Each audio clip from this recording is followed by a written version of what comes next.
I do sincerely hope that Elizabeth Olsen has cleared off some bookshelf space or put a little cabinet in to hold things that are about uh, yay high, shiny, and given to them by random academies that vote on acting.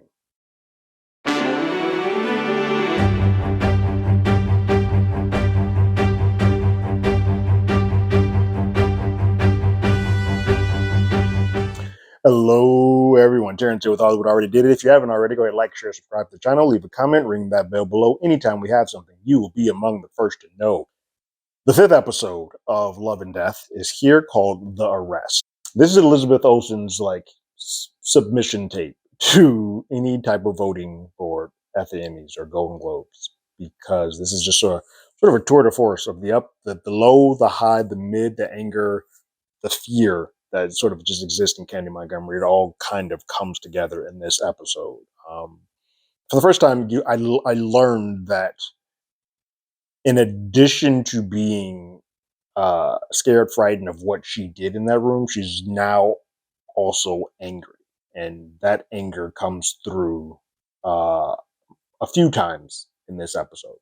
So we pick up with Alan being questioned by the police, and they're just trying to follow up now that he's admitted that he's had an affair. They're just trying to follow up of did you kill your wife? Because typically the person that, if there's an affair that has happened, typically the person that kills a person is their significant other or spouse. No matter who it is or how it is, that's prime suspect number one. So especially after an affair admittance, Alan is now number one with a bullet. The other person is Candy, who, though that the crime does not appear that it will be physically something that she can do, all other signs point to that.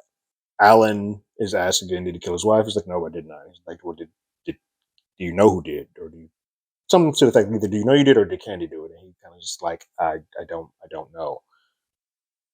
The police then call Candy and say, hey, just for some routine follow-up questionings, can you come back into the station? Now, at this point, they have her as bullet number two, who has done this to Betty.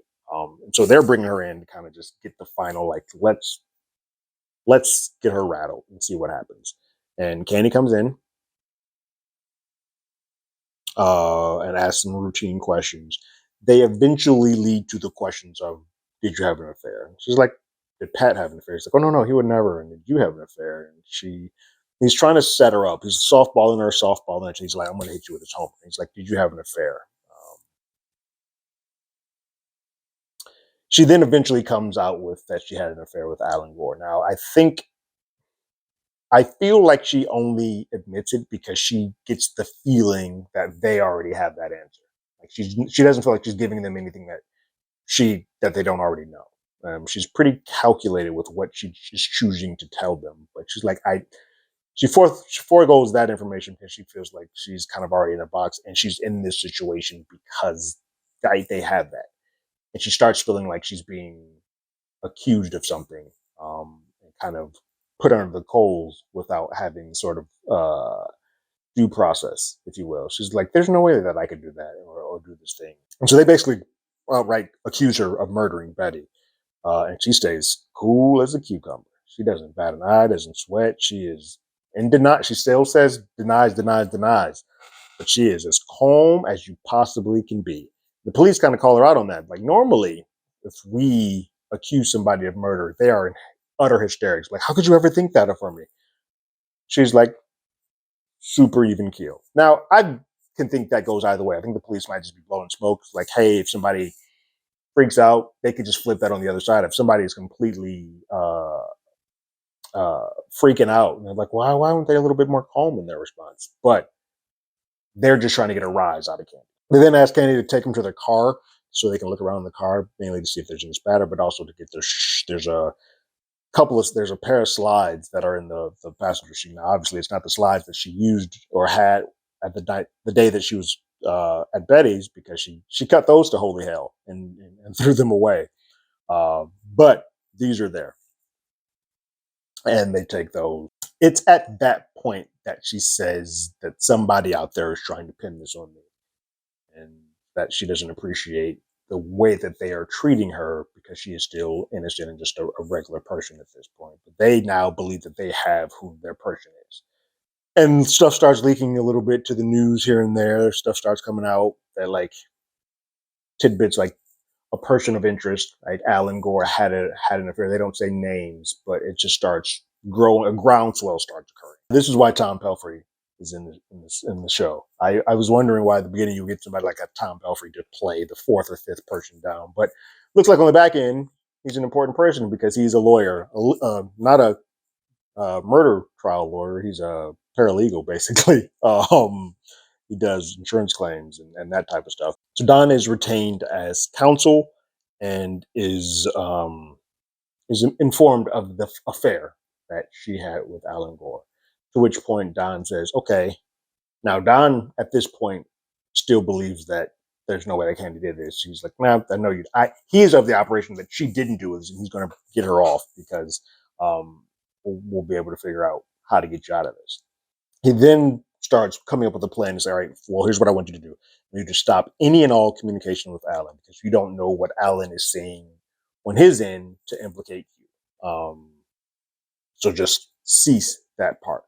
Um, and then I need you to go to the church and get as many people that are in your congregation uh, who saw you on that Friday to remind them quickly of what they're wearing." He's like, "And do this as quickly as you can because as we get further away, the memory starts to fade more and more. So we need to kind of get these locked in so that they can remember this now." Meanwhile, there's a second funeral that Alan's family and Betty's family are having in Kansas because I believe that's where she's from. And in that, at the wake, the police call Alan to kind of get a little bit more feedback and let them know. And basically, at that point, he's realized that this is kind of come out. The news is going to get it out. I don't think he would have told them this had he been able to keep this quiet, but because of the situation, he has to. He calls Betty's parents outside, and I think this is her siblings as well, and informs them that he had an affair, and he had an affair with Candy, and they believe that she is the prime suspect who killed Betty.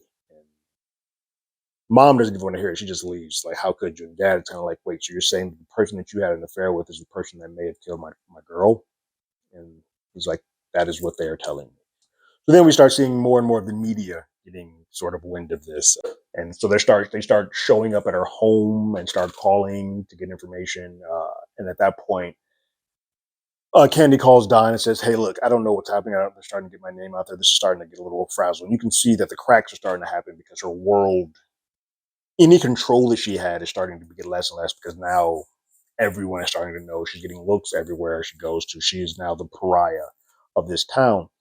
When she went from being the Susie Homemaker, everybody sort of loved her. Now people are like, "Oh no, I never liked her." Like that immediate turn that sort of happens when something bad said to be about a person. She goes to Don and to get a little bit of media training so they can kind of go over that. And in that, it's a beautiful scene of her driving. She's singing and kind of going through the moments, and you can see in there, and her head is like she started going through it, and she's so a couple of flashbacks of the scene of that actual sequence that happened with she and Betty in that washroom. Now, mind you, we as an audience have not fully seen that scene yet. And I do think there is going to be a point in time when we do it. It's clear that they're showing it in a way that she has mentally blocked that out. At some point in time, she's going to have to either retell this in its entirety or it's finally going to be unlocked. And I think we might visually see this grisly situation in its entirety, uh, sadly. But for now, she's still kind of like going through it and she's driving, and you kind of just see the stuff that's going on in her eyes is just beautiful. She goes from kind of madness to anger, and she gets to Don's place to go through media training, and eventually she just kind of is like, "No, I killed her. It was me. I did it." And Don's like, "Wait, how could you? You're this big." And he's like, "Nope, it was me." And then she starts getting angry because she came at me. She's like, she kept coming at me. You just see the anger boiling up because she now feels like her life has been utterly ruined. Like, yes, she had an affair, but everything seemed to, for her, seemed to be on the working end.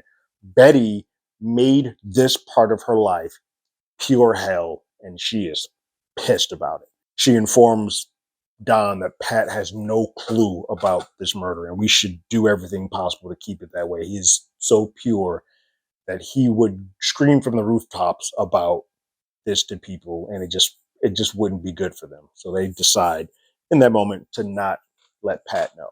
Don also kind of gives her the heads up that, hey, look, I'm a personal injury lawyer. Like, I don't do this crime stuff. If you want somebody, like, I'll be here for you. But if you want somebody to get you out of this, you're going to need to get an actual criminal lawyer. And I got a couple of good names for you. And she's like, no, nope. I trust you. You're the only one I trust. I want you. She's like, this isn't my wheelhouse. She's like, that's cool. I don't care. I want you. Because she just says she wants somebody that she can trust, which naivete about like how big this is going to get and what needs to all entail, it does say something for her saying like nobody else that is in this. I can't trust Alan. I can't trust this. And Pat is too naive for me to kind of give this to. You're the only person that I can talk to and give this to without feeling like they're going to judge me and kind of rip me to shreds. The next day, they issue a warrant for her arrest. And so Don and his team that he's put together are trying to get a bond set. They're trying to get the bond in place. The bond is coming from Texas, but they're trying to get the bond in place so that before they surrenders to police, that they can have that so that she can kind of be paid. So Don tells her to call Pat immediately from work and get that $10,000 over here because it's a $100,000 bond that they're going to kind of put in place. And he's going to take that 10,000 and get her out. They kind of delay it the whole time. The judge is this big known judge in Texas that Don seems to not be a big fan of. Mind you, Don's in a bit over his head. So the lawyers on the prosecution are very much trying to parlay and portray this woman in the news media. And so Don kind of retaliates and does some of his stuff in the news as well. She's sort of like, hey, if they're going to do it, I'm going to do it for two.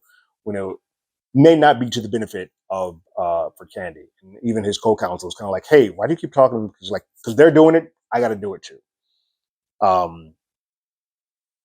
But it basically has hit the point where the clock has ticked out and we can't wait for the bond. And that judge is like, hey, get her here now or we're going to have some problems. And Don's like, well, I can't piss off this judge. Like, we can't start out the gate pissing him off. So Candy, I need you to go there. My co-counsel will take you there. I'll stay here because I'm still trying to work on this bond. So she goes and to the jail and surrenders. She gets in, but Don's co-counsel has to go to the front because she can't go through the same part as processing. But she kind of goes through the whole. We see the entire process of making you, when you're under arrest, feel inhumane. Where you're stripped naked, you're showered in front of people, your clothes, everything that you have is just sort of taken away from you. Now, she wasn't supposed to go through any of that because she should have had bond bail, but the judge waived that and denied the bond for that night because it was coming from, you can deny it out of town bonds apparently. And so he denied it for that night and she wouldn't be able to get out until the next day. So she had to spend a night in jail, which is something that she wasn't planning for, nor was Don. So they get her out on bond. Don does not do himself any favors with the judge, but the case is to be tried in that city instead of going to Houston or going to another city in Texas outside of that community. It's going to be tried there. At this point, that Don starts realizing that like the media is even playing it, but there are two Candys. There's a Candy that's the homemaker, everybody loves her. And there's a Candy who picked up an axe and chopped this woman to holy hell.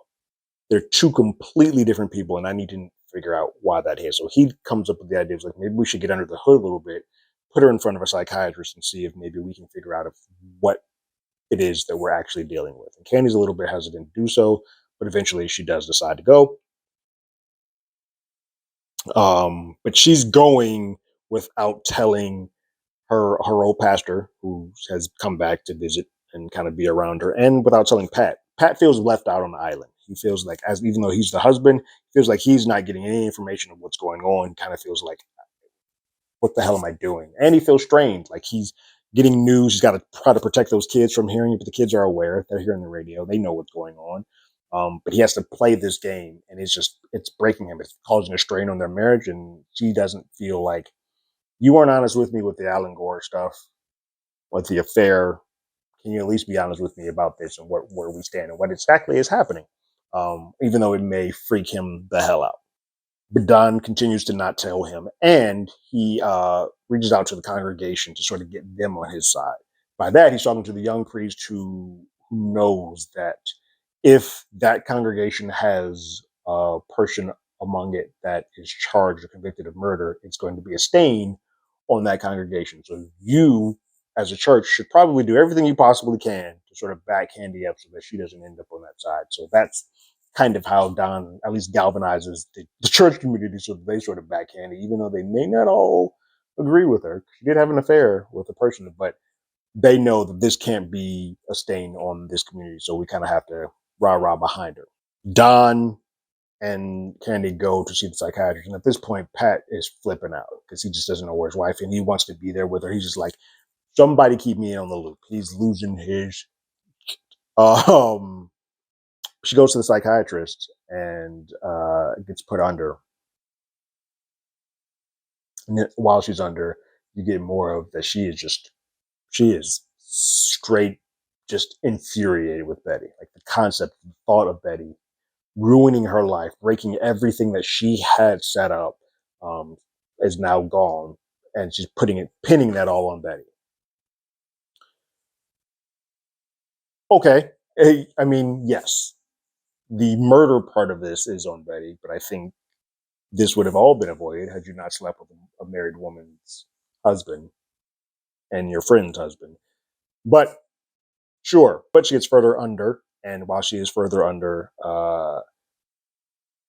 she gets that scene comes up, and it is just it creates a lot of emotion out of her. She's screaming for help, saying, I don't want him repeatedly. You can tell that this was a moment where in it, she lost it and snapped to protect herself, to protect who she was and her life. Um, and then we go back a little further to see that some of this triggers from a past experience she had when she was like four or five, where she was told to stop crying, to hold it all in, to be basically contained in a moment where she was severely injured. Um, and at that point, because of the screaming and hollering, Don comes in to see what's going on, and he's like, "Is this fake? Is this real?" And at that point, the psychiatrist sort of plays a game with her. It's like, "Hey, you won't have any feeling," and he puts like pins in her arm. And she doesn't flinch, and tells her that she's cold, and all of a sudden you can see goosebumps show up on her arm. She just let you know that mentally, yes, everything that she has just given us is real. So at that point, that Don realized, like, okay, something's occurred to her that broke her at some point in time, and so she just snapped, and that might be a good way in for our defense. For her to always be so happy and go lucky, and after this, kind of just go back to it, that would be the signs of a sociopath. Don is saying this just proves that she's not a sociopath. This just proves that in that moment she snapped and then reverted back to her normal way of life. And the psychiatrist sort of helped to prove that. So then the last sort of scene is that Candy goes home and tries to have some sort of semblance of normalcy with her family. Now, mind you, her kids have heard the radio and know what's going on and know, like, is mom going to go to prison and all this stuff? And also knows that Betty was mom to her friend Allison. So her oldest daughter is like, hey, can Allison come over? Or is Allison going to ever be able to come over again? And Candy lies to her and says, of course she can. She misses you as much as I think you miss her. But she's not telling the truth. Like, those kids can't ever hang out together. There's been it's a huge strain that has occurred to them. But this daughter, in addition to them losing stuff, them losing their normalcy, they've also affected, because this is all so messy and they're all each other's neighbors and each other's husbands and friends. You've also messed up your kid's life because she can't hang out with the person that was one of her best friends anymore because you murdered her mother. This ends with Candy continuing to have a conversation with the kids, and then Pat gets a phone call. The phone rings, and Pat answers the phone, and it's Don. And Don tells him exactly what happened with Candy, from soup to nuts, and that she did kill Betty, and that she went to a psychiatrist. Just gives it all to him. And this is juxtaposed with Candy telling her kids that, hey, she'll be proven innocent and that everything will be going back to normal and there will be a normal family. But then the look on Pat's face shows that that's not 100% true. While you may possibly get off, Pat is never going to be the same in regards to Candy again. Um, a lot of the innocence and naivete that was there. It's the thing of like, I want to know, I want to know, I want to know, I want to know, and then you find out and you're like, oh shit, didn't want to know. Elizabeth Olsen puts on a tour de force on this episode. She gives you manic trying to get out, like the scared cat in a tree, trying to get out of it at the police station, to getting just viscerally angry, to being frightened, to being scared. All of that happens in this one episode. She is killing it. It is fascinating to see that, especially at this point in time. It is fascinating to see how psychiatrists and psychiatry sort of comes into play in this crime.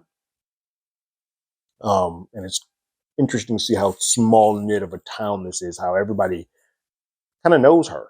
Like, yep, there she is, there she is, there she is. And to know that she is still around now in present day is interesting to see how. I'm interested to see how this all really kind of gets wrapped up, because this is a major groundswell of a thing, enough to have at least 2 miniseries about it. But there's a major groundswell of a thing that happened at a time where life has sort of just moved on. So many people were affected. I'm enthralled by by this series, and I am definitely going to finish this and then go watch Candy, like I've said before, because I am now sort of invested in this story and how all the intricacies of it work. But performances, kudos. And anytime you give me some more Tom Pelphrey, I'll take it. What did you guys think about this 5th episode of Love and Death, called The Arrest? Or leave your thoughts and comments in the comments below. If you haven't already, you can follow us on Twitter at HollywoodADI. You can hit us up on email at HollywoodAlreadyDidIt@gmail.com. We also have a podcast with the same name that's on Google Podcasts, Spotify, Apple Podcasts, anywhere that plays podcasts. We're there. And like always, I got my ticket. You got yours.